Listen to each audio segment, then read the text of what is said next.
Vamos a dedicar varias clases a lo que se conoce como el análisis de sensibilidad. El análisis de sensibilidad se realiza después de haber resuelto el problema de programación lineal, o sea que es derivado de la solución óptima. Entonces en esta diapositiva está el contenido de esta clase, porque como ya dije, vamos a dedicar varias clases al análisis de sensibilidad. Entonces el contenido es introducción, el simple revisado. ¿Por qué el simple revisado? Porque el análisis de sensibilidad está basado en el simple revisado, entonces vamos a repasar el simple revisado. Hay varios casos, varios tipos de análisis de sensibilidad que los vamos a ver. Vamos a ver, por ejemplo, el cambio en uno de los lados derechos. ¿Qué pasa si se altera, si se incrementa o se disminuye uno de los lados derechos y cuál es el intervalo permitido para que la solución siga siendo factible? Vamos a ver el concepto de precio sombra, que es muy útil en el análisis de sensibilidad, y vamos a ver la relación variables evaluadores, y finalmente vamos a ver un análisis de sensibilidad gráfico. Miren que aquí lo vamos a hacer al revés de como hicimos en el simple, es que empezamos por el gráfico y después vimos en el analítico o el matemático. En el análisis de sensibilidad vamos a ver primero el análisis matemático, el análisis matricial y después el análisis de sensibilidad gráfico. Recuerden que todos los parámetros de un problema de programación lineal, los datos, están contenidos en tres matrices y vectores. La matriz A, que es la matriz de tecnología, el vector B, que es el vector de disponibilidad de los recursos o lados derechos o términos independientes, y el vector C, que contiene los costos o utilidades unitarias de cada uno de los productos o de las variables. Miren que esos datos los estamos tomando como determinísticos. Habíamos dicho que el curso de programación lineal es determinístico. No íbamos a ver que esos datos fueran estocásticos. Hay veces que pueden ser estocásticos, pero eso está fuera del alcance de este curso. Lo que sí vamos a ver es qué pasaría si variaran, si se movieran del punto en que están. Eso es lo que se llama análisis marginal. Si, por ejemplo, uno de los B sub I se mueve, uno de los A sub I J, uno de los C sub J cambia hacia arriba o hacia abajo, ¿qué le pasa a la solución del problema y a la función objetivo? Existen varias formas de hacer este análisis. Hay una que se llama análisis de trueques y otra programación paramétrica, que esos tipos de análisis de sensibilidad permitirían mover varios parámetros a la vez. En este curso nos vamos a limitar a mover un solo parámetro a la vez, y es lo que vamos a hacer en el análisis de sensibilidad. Entonces, que quede claro eso, no vamos a mover sino un solo parámetro a la vez. Vamos a ver cómo se mueven todos los parámetros, pero solo uno a la vez. Supongamos que nos preguntan cómo cambia la solución y el valor de la función objetivo. Recuerden que cuando uno resuelve un problema de programación lineal, uno tiene la solución, que son los valores de las x, y el valor de la función objetivo, que es el valor de z. Entonces uno dice, si yo cambio uno de los parámetros, recuerden que vamos a cambiar solo uno a la vez, ¿qué le pasa tanto a la solución? ¿Cómo tengo que yo alterar la solución? ¿Y qué le pasa a la función objetivo? ¿Cómo se altera? ¿Será que se aumenta o se disminuye la función objetivo? Una forma de responder esta pregunta es volver a resolver el problema con el parámetro cambiado, porque si yo cambio un parámetro, pues claro, no es sino volver a resolver el problema. El problema de esta solución es que hay veces que los problemas son muy largos. Entonces, en el análisis de sensibilidad vamos a ver cómo se responden esas preguntas, cómo cambia la solución y cómo cambia el valor de la función objetivo sin tener que volver a resolver el problema. Eso es válido dentro de unos rangos de validez que también los vamos a determinar por medio del mismo análisis de sensibilidad. Para entender lo que es el análisis de sensibilidad, antes de ir propiamente a la programación lineal, vamos a ver el concepto general de lo que es el análisis de sensibilidad. Supongamos que tenemos una función de una variable, como aparece en este gráfico. La variable independiente, que es la que se pone en el eje horizontal, en este caso la estamos llamando x. La variable dependiente, o sea, la que es función de x, la estamos llamando z. Z es una función de x. Si yo grafico la curva de cómo varía z como función de x, vamos a suponer que tiene la forma que aparece en esta diapositiva. Miren que ese gráfico no es lineal. El análisis de sensibilidad es válido tanto para funciones lineales como para funciones no lineales. Las funciones que vamos a ver nosotros son lineales, pero este ejemplo es no lineal. Miren que esa curva es no lineal.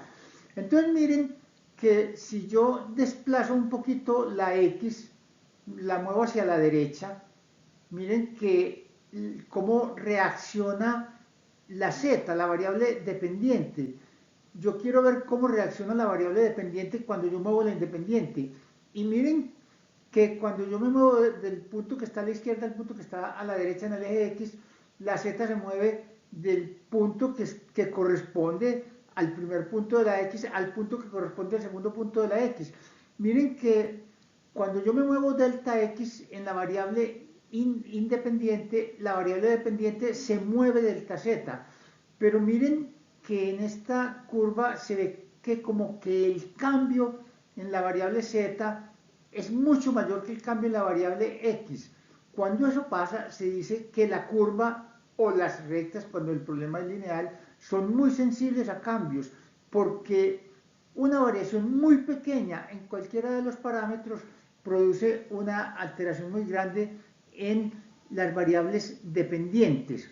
Esto es un concepto entonces general de lo que es análisis de sensibilidad. Miren que esta curva es muy sensible a cambios porque la variable dependiente reaccionó más que proporcional a cambios en la variable independiente. Esta curva es contraria a la que vimos en la diapositiva anterior. Esta es una curva poco sensible a cambios. Miren que si miramos exactamente lo mismo, yo muevo la X del punto que está en la izquierda al punto que está en la derecha, miren que la Z se me mueve entre los dos puntos que están, el que corresponde a la X inicial y el que corresponde a la X después del cambio. Miren entonces que cuando el cambio es delta X, el cambio que se produce en la variable dependiente z, que es delta z, es mucho menor que el cambio en x. O sea que la variable dependiente reacciona en una forma pequeña, menos que proporcional a los cambios de la variable independiente. Cuando eso pasa, se dice que la curva o la recta, que también es válido para los problemas de programación lineal, es poco sensible a cambios. Este gráfico es una curva poco sensible a cambios. Uno esperaría que las curvas fueran poco sensibles a cambios, como porque si a uno se le mueve una variable independiente, pues que los resultados en la función objetivo o en la solución no sean muy grandes.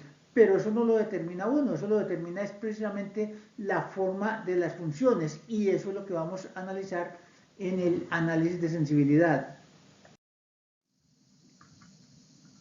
En esta diapositiva aparece un repaso del simplex revisado, porque ya dijimos que el análisis de sensibilidad está basado en el simplex revisado. Entonces tratemos de entender lo que significa esta diapositiva. Yo tengo una solución que es la solución inicial, que es la que está al lado derecho de donde está el producto de esas dos matrices. Esa solución, que es la tabla simplex inicial, tiene 8 partes, está partida en 8 submatrices. La parte de arriba es solo la función objetivo, la parte de abajo son todas las restricciones, pero fuera de eso está dividida verticalmente también en otras 4 partes. La primera parte vertical es S1 y S0, que son un invariante en todas las tablas. La segunda parte es, recuerden, lo que está debajo de las variables funcionales o estructurales, que tiene los coeficientes de costos en la función objetivo y la matriz de tecnología, también debajo de las variables estructurales. En la tercera columna aparece un 0 en la función objetivo y la matriz identidad debajo de las variables de holgura. Y por último aparece un 0 que es el valor de la función objetivo, que es el extremo superior derecho de las tablas, y las disponibilidades de recurso. Miren entonces que en esa tabla están los valores iniciales del problema. Ahí están la A, la B y la C, que son los datos iniciales del problema. Y recuerden que habíamos dicho, si uno quisiera saber cuál es la tabla para este problema que se obtendría si yo quisiera seleccionar como variables básicas las que quiera, un conjunto de variables básicas. Entonces recuerden que yo lo que hago es que armo un vector con los coeficientes de costos o de utilidades de las variables básicas y lo llamo C sub B. Ese C sub B es un vector fila de m elementos, porque recuerden que el número de variables básicas es igual al número de restricciones, que es m. Y armo una matriz B mayúscula, que es la que aparece, ahí aparece a la menos 1, pero yo armo una matriz B que es lo que aparece en la parte de las restricciones debajo de las variables que forman la base que yo quiero escoger. Esa matriz la invierto y cuando yo invierto esa matriz, que entonces la llamo B-1, si yo premultiplico la tabla inicial por esa matriz que está ahí a mano izquierda, que es 1, 0, C, B-1 y B-1, obtengo la matriz que tiene esos 8 segmentos, esas 8 submatrices que aparecen en la parte de abajo de la diapositiva, que son el 1, 0, que es el invariante, el CBB-1A-C, que es la expresión matricial del renglón 0 de las variables estructurales, el CBB-1, que es lo que aparece en el renglón 0 debajo de las variables de holgura, el CBB-1B, que es la expresión matricial, el producto de esas 3 matrices, del valor de la función objetivo, el B-1A, que es lo que aparece en la nueva tabla después de haber hecho los pivotes para llegar a esa tabla que tiene como variables básicas las que yo escojo. Debajo de las variables de holgura, en la parte de las restricciones, aparece B-1 y por último aparece la solución, que es B-1B. Miren, lo repito porque ya lo habíamos dicho en el simple revisado, que todos estos datos de esta nueva solución de cualquier tabla están calculados con base en datos sacados de la tabla inicial. Miren que, por ejemplo, el CB son los coeficientes de costos de las variables básicas, pero sacados de la tabla inicial.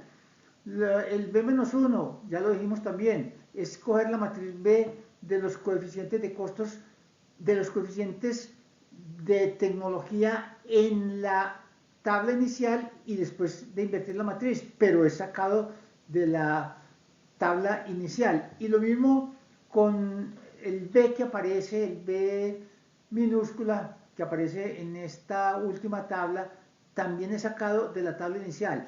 Entonces miren que esto es una forma de expresar cualquier término de la tabla, de cualquier tabla de un problema en función de expresiones de la tabla inicial, de parámetros o valores de la tabla inicial para obtener esos parámetros desde la tabla inicial. Miren los varios tipos de análisis de sensibilidad que se pueden hacer. No los vamos a ver todos, vamos a ver solo una parte, pero en general miren lo que se podría cambiar. Primero, un coeficiente tecnológico, cambiar uno de los a sub IJ. Por ejemplo, si yo dijera, no, es que en vez de que las puertas se gasten 1 hora en la planta 1, voy a comprar una maquinaria nueva y ya se gastan solo media hora. ¿Cuál sería la solución del problema y el valor de la función objetivo ante ese cambio de la tecnología? Un segundo cambio es la disponibilidad de recursos. Por ejemplo, recuerden que en la planta 3 existen 18 horas. Y si a uno le dicen, no, es que la semana siguiente vamos a hacer un mantenimiento a una de las máquinas y no vamos a tener sino 15 horas. Yo quiero ver qué le pasa a la solución de la función objetivo si cambio ese término independiente, ese B sub I. Un tercer cambio sería el coeficiente de costos o de utilidades. Por ejemplo, la utilidad de las puertas, que es 3, y me dicen, no, es que salió una competencia vendiendo las puertas más baratas, entonces yo tengo que bajar los precios de venta. Al bajar los precios de venta se me bajan las utilidades. Bajando esas utilidades, ¿cuál es la nueva solución y el nuevo valor de la utilidad, de la función objetivo de mi empresa? Otros tipos de cambios que se pueden hacer es, si yo le agrego una restricción al problema, ¿qué le pasa a mi problema si le agrego una restricción o si le agrego una variable? ¿Cómo se alteran la función objetivo y la solución si yo agrego o quito una restricción o una variable? Entonces miren que aquí aparecen 5 tipos de cambios que se pueden hacer en un problema y que queremos responder las preguntas: ¿qué le pasa a la solución y al valor de la función objetivo sin tener que volver a resolver el problema? Como esto es un tema demasiado largo, vamos a ver solamente los que están en rojo, o sea, si movemos la disponibilidad de unos recursos o si movemos, si alteramos uno de los coeficientes de costos o de utilidades de la función objetivo del problema. Vamos a empezar con el análisis de sensibilidad de cambios en uno de los B sub I, o sea, de los lados derechos, de los términos independientes de las ecuaciones del problema lineal.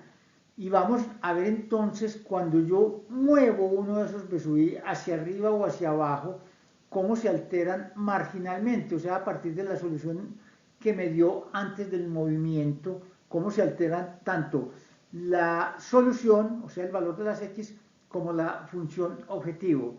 Miren que los B sub I, en el caso de la Windor, porque vamos a seguir viendo el problema de la Windor, vamos a hacer el análisis de sensibilidad del problema de la Windor. Los B sub I en el problema de la Windor, recuerden que eran las horas disponibles en la planta 1, que eran 4 horas, las horas disponibles en la planta 2, que eran 12 horas, todas son por semana, y las horas disponibles en la planta 3, que eran 18 horas por semana. Entonces vamos a analizar cambios en uno de esos a la vez.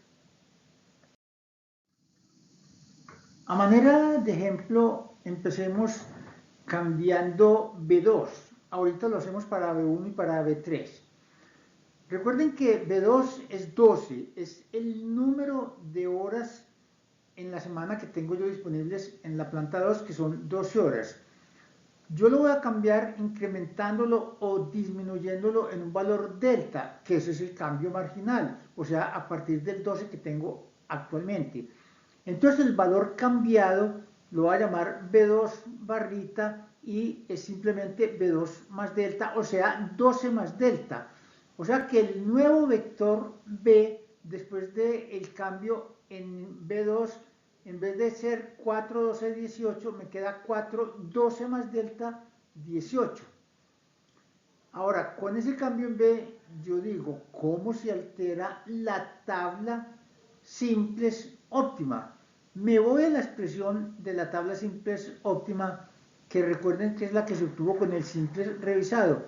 Recuerden que esa tabla que aparece en la parte de abajo de la diapositiva corresponde a la tabla óptima de cualquier base.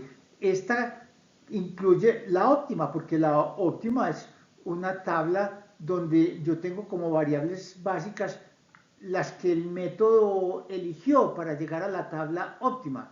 Miren, entonces que con eso uno determina el CBE, el B y por supuesto el B-1 y arma esa tabla. Eso ya lo habíamos dicho. Entonces, si yo cambio el B en esa tabla que está fraccionada, está partida en 8 submatrices, ¿cuáles se alteran? Miren que de las 8 submatrices, las únicas que se alteran, como yo no estoy cambiando sino el B, el A y el C no los estoy cambiando, los únicos que tienen el B son, por supuesto, los dos más importantes de todos. El CBB-1B, que está en la primera fila, en la parte superior, que es el valor de la función objetivo, y el B-1B, que es la solución óptima, ese es el valor de las variables X. Por eso digo que no se están cambiando sino 2 de los 8 términos, pero son los dos más importantes de todos, porque representan la solución y el valor de la función objetivo.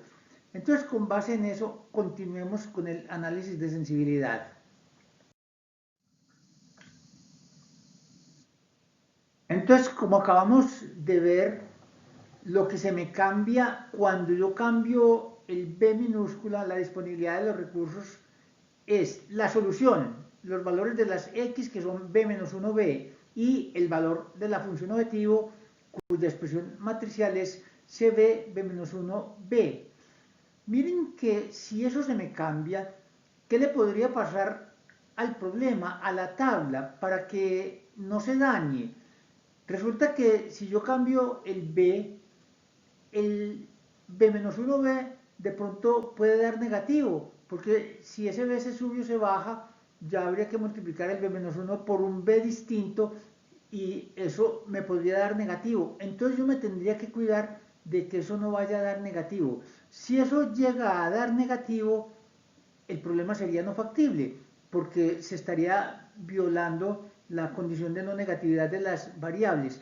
Entonces yo tengo que cuidarme de que la solución siga siendo factible, de que los xy sigan siendo mayores o iguales que 0. Entonces miren que lo que está en riesgo cuando se mueve uno de los b sub i es la factibilidad del problema. En otros coeficientes va a ser otra cosa lo que está en riesgo, pero aquí es claro que lo que está en riesgo es la factibilidad, porque ese b-1b se puede volver negativo. El cbb-1b, ¿será que se pone en riesgo la factibilidad del problema si eso da negativo? Por supuesto que no.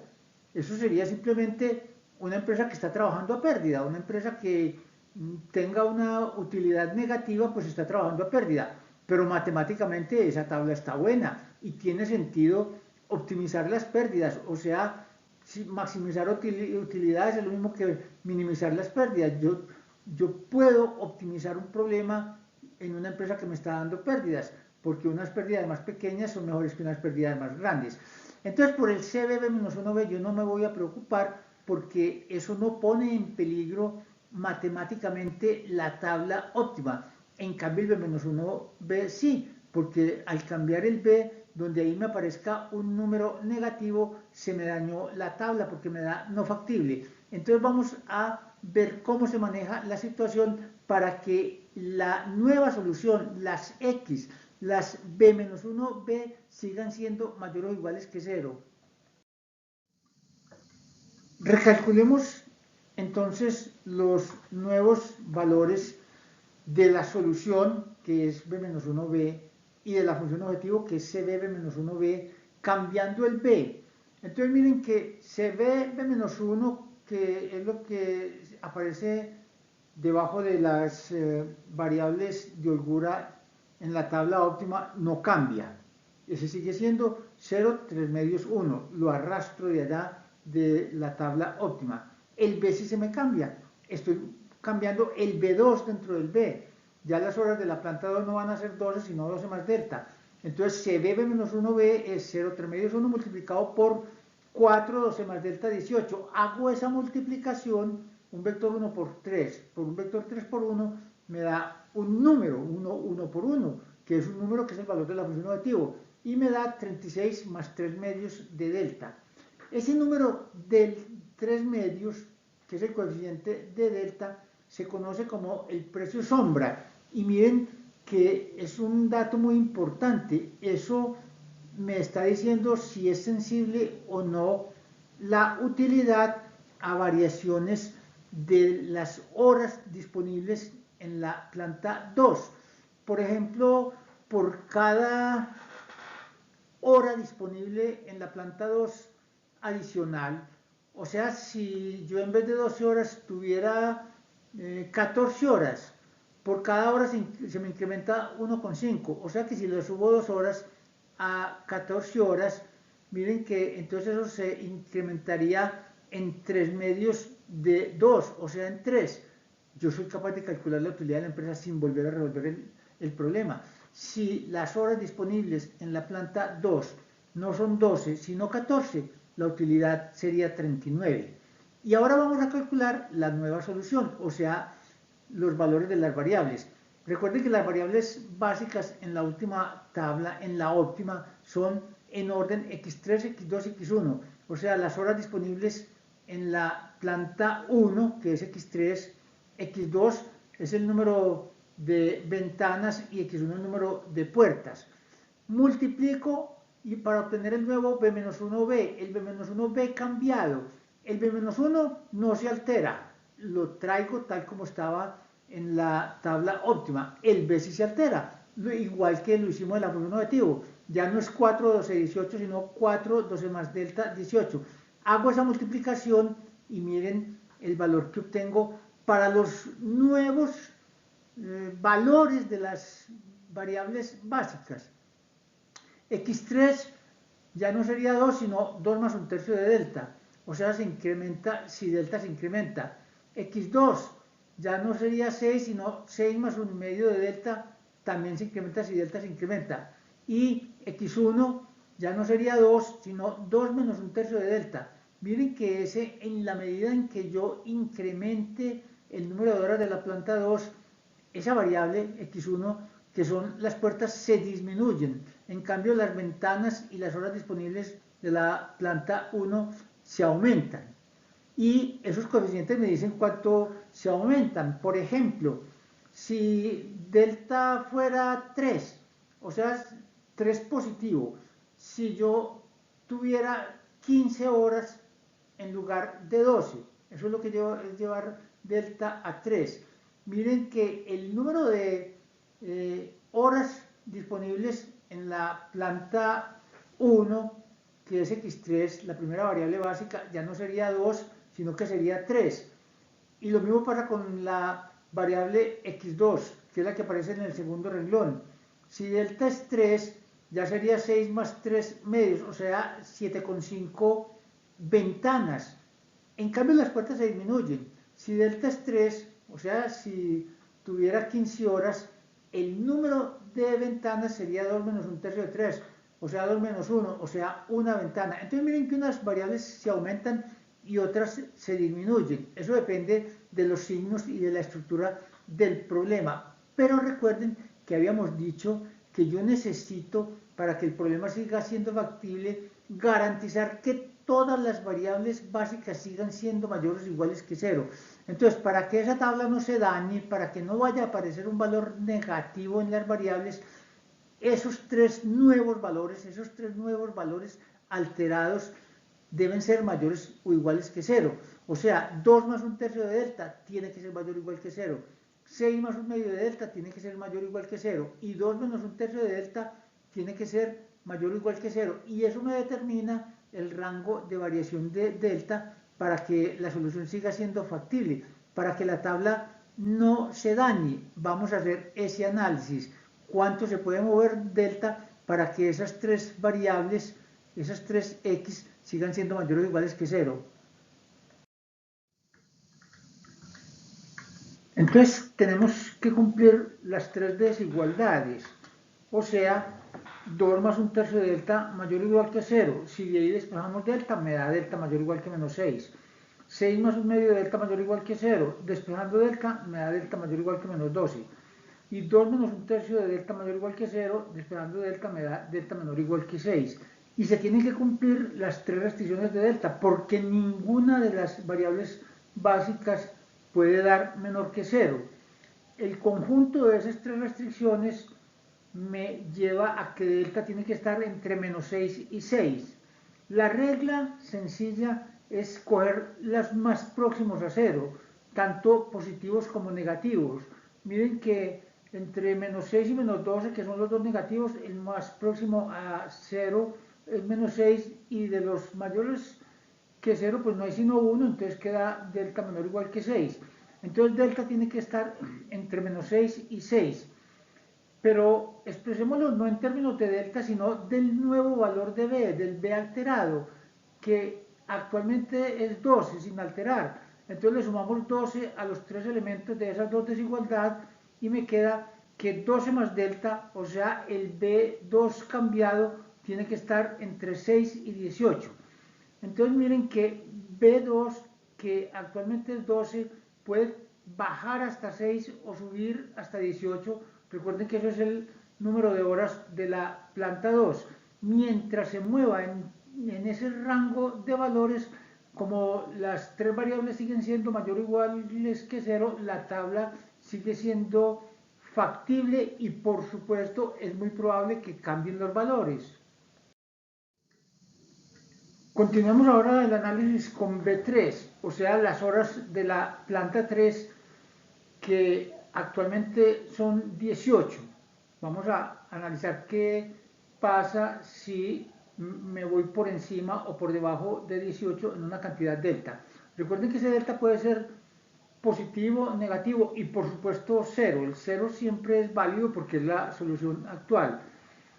Recuerden que los términos que cambian son, habíamos dicho, los más importantes: el valor de la función objetivo, que es cb menos 1b, y el valor de las variables básicas, que es b menos 1b. Entonces hagamos el análisis para b3. Entonces, para que la solución siga siendo óptima, requerimos que b menos 1b, que es la nueva solución si b es el b cambiado, miren que el b cambiado es 4, 12, 18 más delta. Ya estamos alterando b3, que actualmente es 18. Lo cambiamos por 18 más delta. El b menos 1 sí permanece inalterado y lo tomamos de la tabla óptima. Se hace esa multiplicación y eso me da el nuevo valor de las variables básicas: 2 menos un tercio de delta, 6 más 0 por delta, miren que ahí no aparece delta, y 2 más un tercio de delta, y los tres tienen que ser mayores o iguales que 0. Enseguida hacemos ese análisis. Ahora vamos a la función objetivo. La función objetivo es cb menos 1 por el b cambiado. El cb menos 1 lo tomo de la tabla óptima. Recuerden que está en el renglón 0 de las variables de holgura. Me da 0, 3 medios 1, lo multiplico por el b cambiado, 4, 12, 18 más delta, y esa multiplicación me da 36 más 1 por delta. Recuerden que ese coeficiente de delta se llama el precio sombra, y que eso significa que por cada hora de más o de menos que yo tenga en la planta 3, siempre y cuando permanezca dentro del rango, la función objetivo crece 1. O sea que si, por ejemplo, yo tuviera delta igual a 1, o sea 19 horas, yo sé que la función objetivo, la utilidad de la empresa, se va a 37. O si tuviera delta igual a menos 1, o sea 17 horas, la función objetivo se va a 35. Vamos ahora al análisis de lograr que las tres variables básicas sean mayores o iguales que 0 para que la tabla siga siendo factible. Entonces tomamos las restricciones, en este caso no son 3 sino 2, porque hay una que tiene el coeficiente de delta en 0, y me dan 2 menos un tercio de delta mayor o igual que 0. Despejando obtenemos delta menor o igual que 6. 2 más un tercio de delta mayor o igual que 0, despejando delta me da delta mayor o igual que menos 6. O sea, delta debe estar entre menos 6 y 6. Nuevamente, para no expresarlo en términos de delta, sino del nuevo B3, el B3 cambiado, que es el B3 actual más delta, y el B3 actual es 18. Entonces le sumo 18 a los tres elementos de la desigualdad y me da que el nuevo B3, que actualmente es 18, puede caer hasta 12 o subir hasta 24, y mientras se mueva en ese rango, la tabla sigue siendo factible, sigue siendo una tabla válida. La solución sigue siendo factible con las mismas variables básicas y con una probabilidad de que cambien sus valores. Lo más probable es que cambien los valores. Un análisis similar para B1, o sea, para las horas de la planta 1, que actualmente son 4, me lleva a la conclusión de que el B1 cambiado, o sea, las horas de la planta 1, pueden caer hasta 2 e inclusive irse hasta infinito, y en ese rango la tabla sigue siendo una tabla válida, una tabla buena. Recuerden que los precios sombra son válidos en el rango que se determina con el análisis de sensibilidad de los delta. Los precios sombra también se denominan costos marginales o precios duales, y miren que eso representa lo que incrementa o disminuye la función objetivo por cada unidad que cambie los términos independientes de las restricciones. Ahora, ¿qué pasa si el delta es tan grande que se sale del rango? Pues si se sale del rango ya no es válido ni el precio sombra ni el análisis de sensibilidad. Entonces ya definitivamente hay que resolver el problema. En ese caso hay que resolver el problema. Hay una alternativa que es más sencilla, porque como yo ya estoy con la tabla óptima, para que salga más rápido, y es el método simplex dual. De todas formas, aquí no vamos a ver el método simplex dual, pero tengan presente que esa es una alternativa más fácil para resolver el problema a partir de un punto dado, para encontrar una nueva solución factible. De todas formas, como eso lo hace un computador, pues si el problema es cortico, se puede uno aguantar la vuelta a resolver el problema.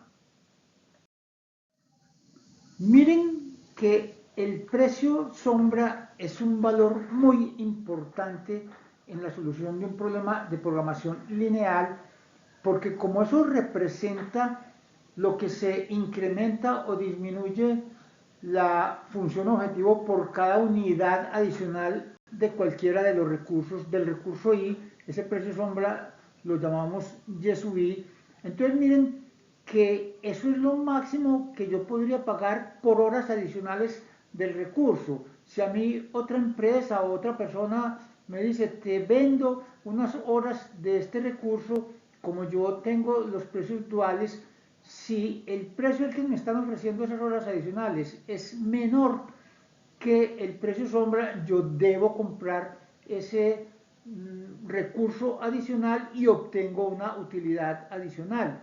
Si es mayor, miren que yo adquiero poder de negociación. Yo le digo a esa persona o a esa empresa, no, está muy caro, bájemelo a tanto, y yo ya sé hasta cuánto lo puedo hacer bajar para seguir teniendo utilidades con la compra de unidades adicionales.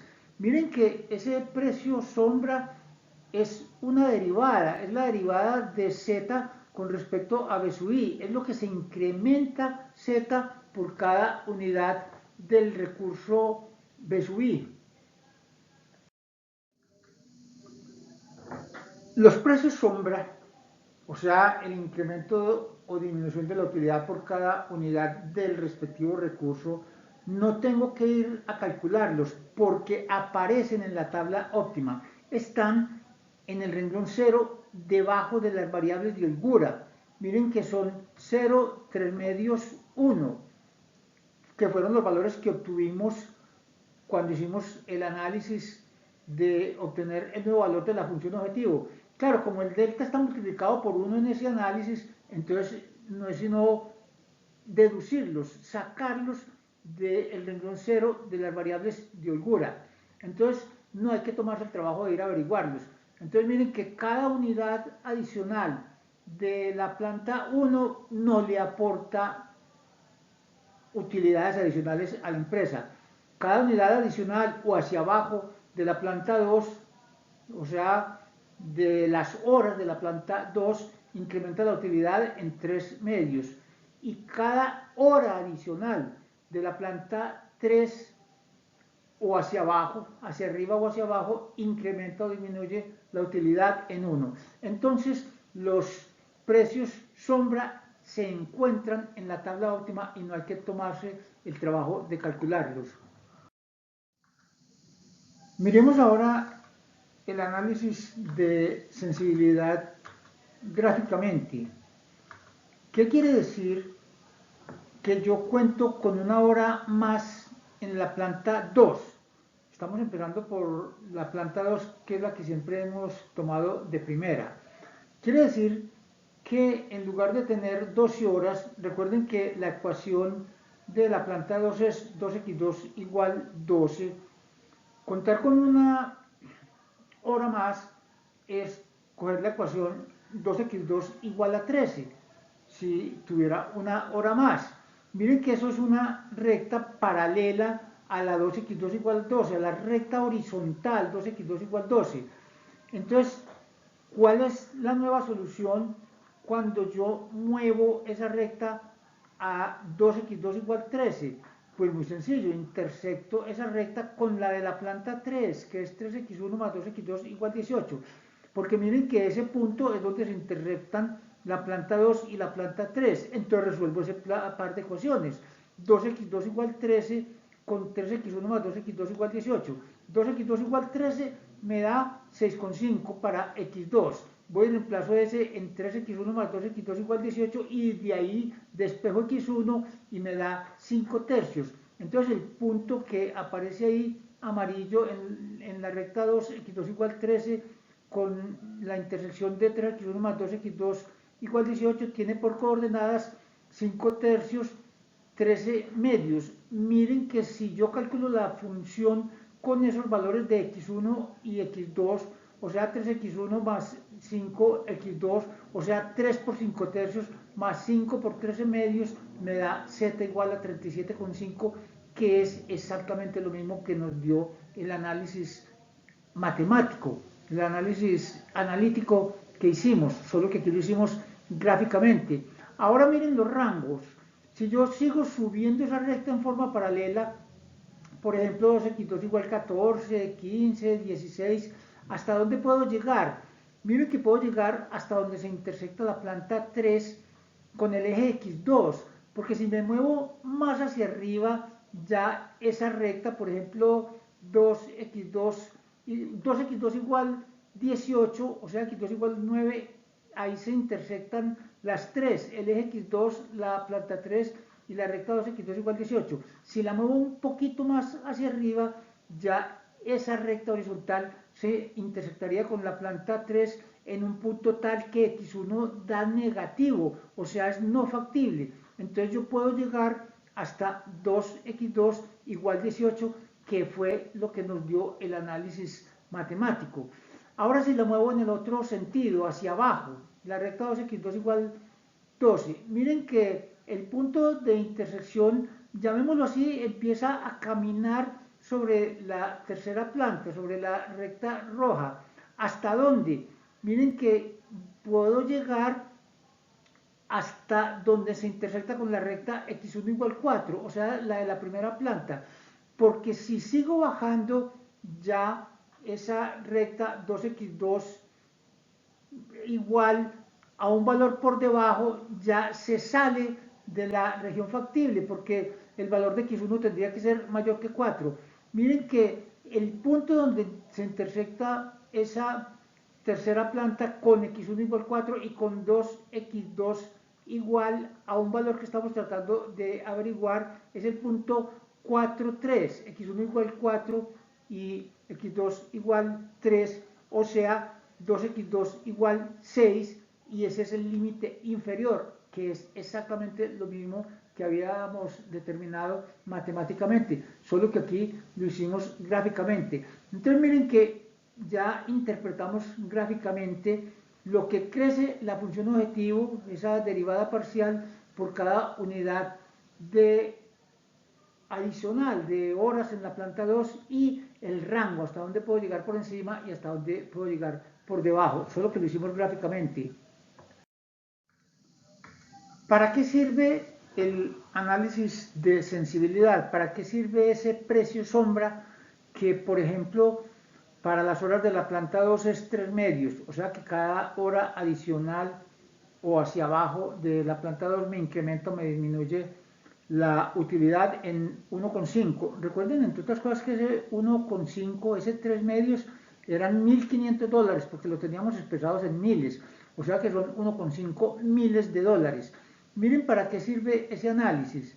Por ejemplo, yo puedo ver la ganancia marginal que están dando otros productos, porque recuerden que esto es una ampliación, ya se estaban produciendo algunos productos en la planta, a ver si es valioso cambiar esos otros productos por más horas o menos horas de la planta 2 para producir puertas y ventanas, o si existe un producto que contribuye con menos cantidad por hora de ganancia, también deben reasignarse el plan de producción que tenía hasta el momento. Y por último, el que aparece entre paréntesis es alquilar disponibilidad adicional de recursos, que era el que ya habíamos visto, que yo puedo pagar por cada hora adicional que me ofrecieran de esa planta cualquier valor que sea menor que 3 medios de dólar, menor que 1,5 dólares, porque si yo pago un valor menor que 1,5 dólares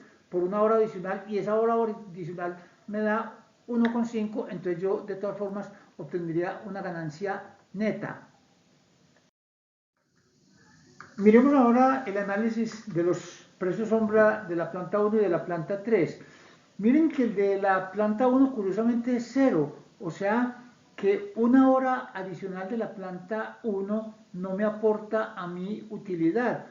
Si quieren pueden volver a resolver el problema, en este caso no se puede dar el lujo de volverlo a resolver porque es un problema muy cortico, poniendo por ejemplo en vez de 4 horas en la planta 1, 5 horas o 6 horas y verán que la utilidad sigue siendo los mismos 36.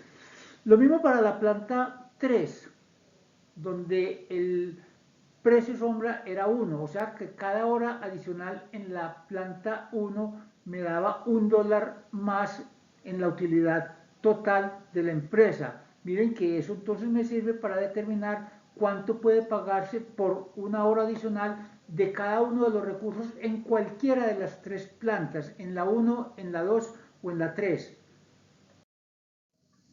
Recuerden que ya habíamos hecho el análisis gráfico para la planta 2. Vamos a hacerlo ahora para las tres plantas. La interpretación gráfica del rango en el que yo me puedo mover para que la solución siga siendo factible. Entonces vamos a ver eso gráficamente. Miremos ahora el análisis de los rangos para la planta 1. Recuerden que la ecuación de la planta 1 es x1 igual 4, una recta vertical. Si yo lo empiezo a mover hacia la izquierda, o sea, a bajar el número de horas en la planta 1, miren que en la medida en que yo bajo el número de horas en la planta 1, el punto donde se intersecta la planta 1 con la planta 2, que es la recta 2, x2 igual 12, empieza a caminar sobre esa recta horizontal, sobre 2x2 igual 12, hasta que llega al punto x1 igual 2. Miren que ahí ya se encuentran las tres rectas, la de la planta 1, la de la planta 2 y la de la planta 3, en el punto 2,6. Ya si yo la bajo más todavía, si por ejemplo no cuento sino con una hora en la planta 1, o sea, x1 igual 1, miren que ya el punto de intersección empieza no a caminar sobre la recta horizontal, sino que ya tuerce la dirección del caminado, llamémoslo así, y empieza a subir sobre la ecuación de la tercera planta. Ya la región factible no es el pentágono, sino que se vuelve un cuadrilátero, un trapecio. Entonces el punto mínimo hasta el cual puedo bajar es x1 igual 2, que es lo que nos había dado cuando hicimos el análisis matemático o analítico. Y si ahora la miro para el otro lado, miren que esa recta yo la puedo desplazar hacia la derecha, esa recta vertical, x1 igual 4, si yo la muevo a x1 igual 6, a x1 igual 10, a x1 igual 100, si a mí me dicen, no, es que la planta 1 tiene 100 horas disponibles para trabajar, miren que de todas formas lo que está determinando la solución del problema es donde se cortan la planta 2 y la planta 3, o sea que sigue siendo el punto 2,6, y si la muevo hasta el infinito, sigue siendo el punto 2,6. Por eso el análisis matemático me dio que podía ir hasta infinito, porque la planta 1 no aparece en la solución. La solución del problema está donde se cortan la planta 2 y la planta 3. Entonces miren que me da lo mismo que me había dado el análisis matemático. El B1 se puede mover entre 2 e infinito. El análisis para B2 ya lo habíamos hecho.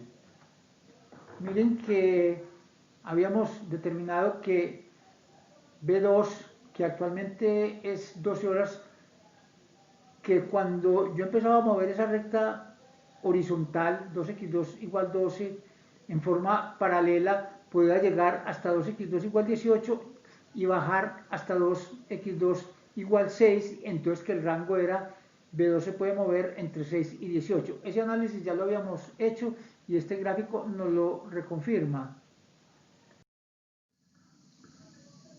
Hagamos ahora el análisis de los rangos para la planta 3. Recuerden que la ecuación de la planta 3 es 3x1 más 2x2 igual 18, que es la recta oblicua que aparece en el pentágono.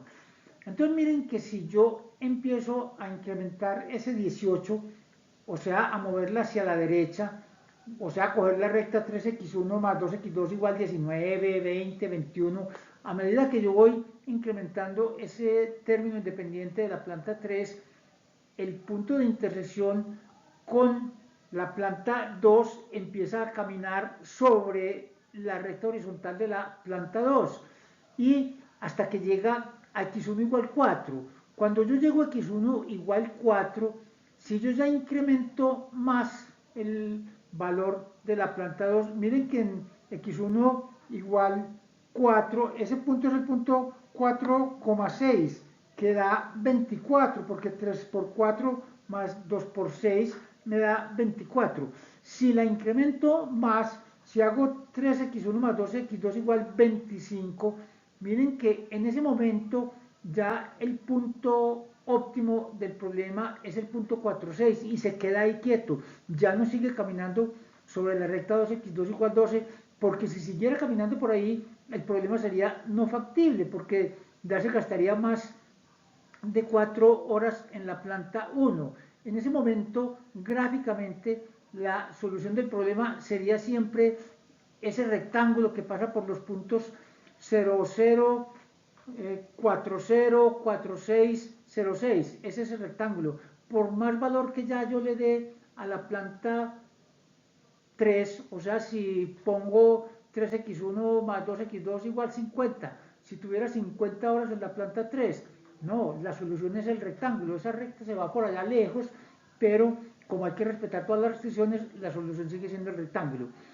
Miremos ahora el análisis cuando yo disminuyo el valor de ese 18, o sea, pongo a caminar el, el punto de intersección de la planta 3 con la planta 2 hacia la izquierda. Miren que, por ejemplo, 3x1 más 2x2 igual 16, en vez de 18. El punto empieza a caminar sobre la intersección con la planta 2 hacia la izquierda hasta que llego al eje x2 en el punto 0,6. Ya de ahí en adelante, si yo la sigo moviendo hacia la izquierda, miren que el valor de x1 sería negativo. Entonces, yo lo máximo que puedo llegar disminuyendo el valor de B3 de las 18 horas es hasta 3x1 más 2x2 igual a 12, que era lo mismo que nos había dado cuando hicimos el análisis analítico. Cuando se resuelve un problema de programación lineal, en la solución óptima, las restricciones las vamos a dividir en dos.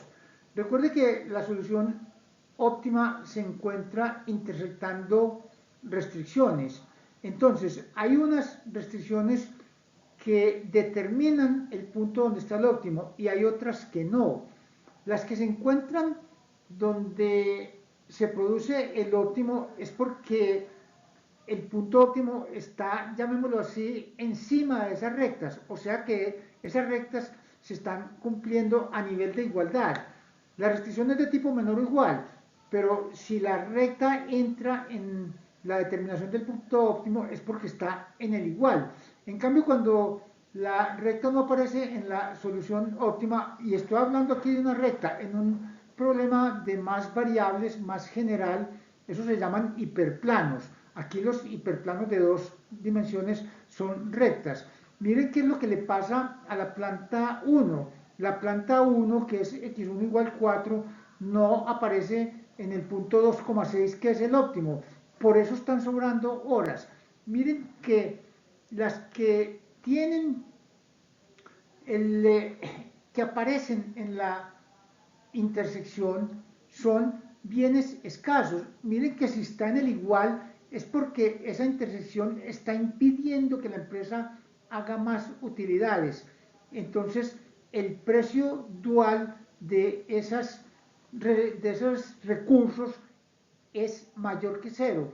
En cambio, el de la planta 1 tienen un precio sombra, un precio dual o un precio marginal de cero, porque ¿cuánto se podría pagar de más por una hora? No, uno dice, es que antes me están sobrando. Si me están sobrando, si no soy capaz de utilizar las 4 que tengo, miren que la solución óptima solo se está utilizando 2 de las 4 horas. Entonces, ¿yo para qué voy a comprar más? Pues en vez de comprar más, utilizaría las 2 que me están sobrando.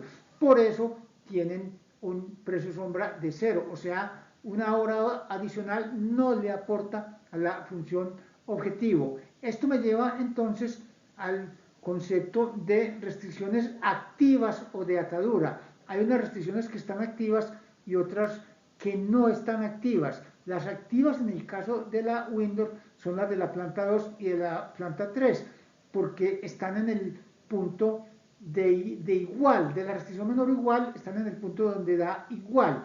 Miren que dice se cumplen con igualdad en la solución óptima. Las otras, que son de tipo estrictamente menor, no son activas, son restricciones que están inactivas. En este gráfico del problema de la Windor se puede ver claramente la distinción entre las restricciones activas y las restricciones no activas o inactivas.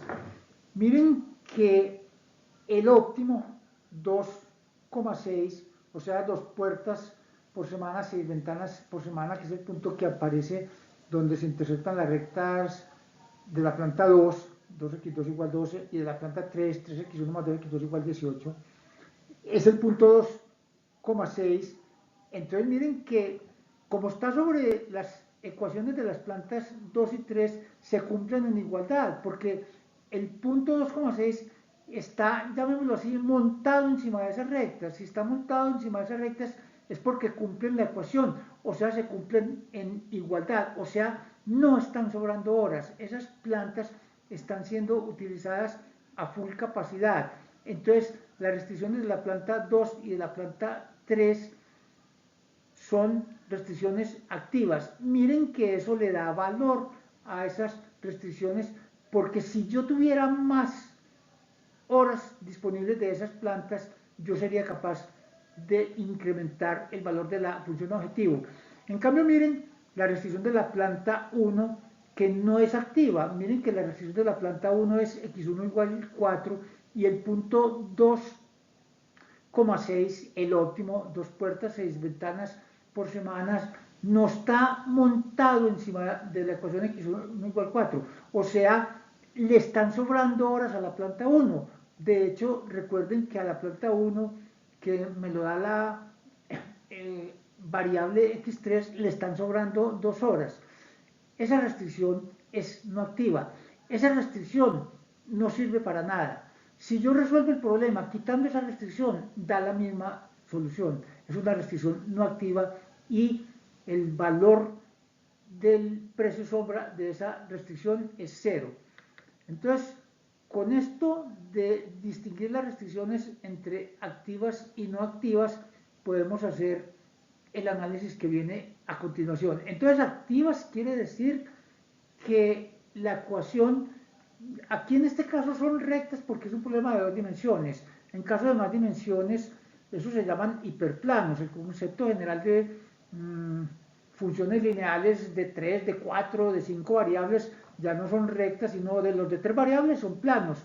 Los de 4 variables en adelante ya se llaman hiperplanos. Pero eso lo que quiere decir es que el punto óptimo se encuentra sobre un hiperplano de las restricciones, sobre varios de los donde se interceptan los hiperplanos de las restricciones. En esta diapositiva aparece resumido lo que acabamos de enunciar. Las restricciones activas, miren las propiedades que tienen. Su precio dual generalmente es positivo, no necesariamente es positivo, pero generalmente es positivo. No tienen excedencia ni holgura y la restricción se cumple con igualdad. En cambio, en las restricciones no activas, que es lo que le pasa a la planta 1 en el problema de la Windows, su precio dual siempre necesariamente es 0. Esas restricciones no sirven para nada porque hay recurso ocioso. Entonces, ¿yo para qué voy a tratar de utilizar más horas si ni siquiera soy capaz de utilizar las que tengo disponibles? Y tienen excedencias u holguras. Excedencias en el caso de que la restricción sea de tipo mayor o igual, o holguras en el caso de que la restricción sea de tipo menor o igual, como es el caso de la Windows, donde todas las restricciones son de tipo menor o igual, o sea que siempre se habla de holguras.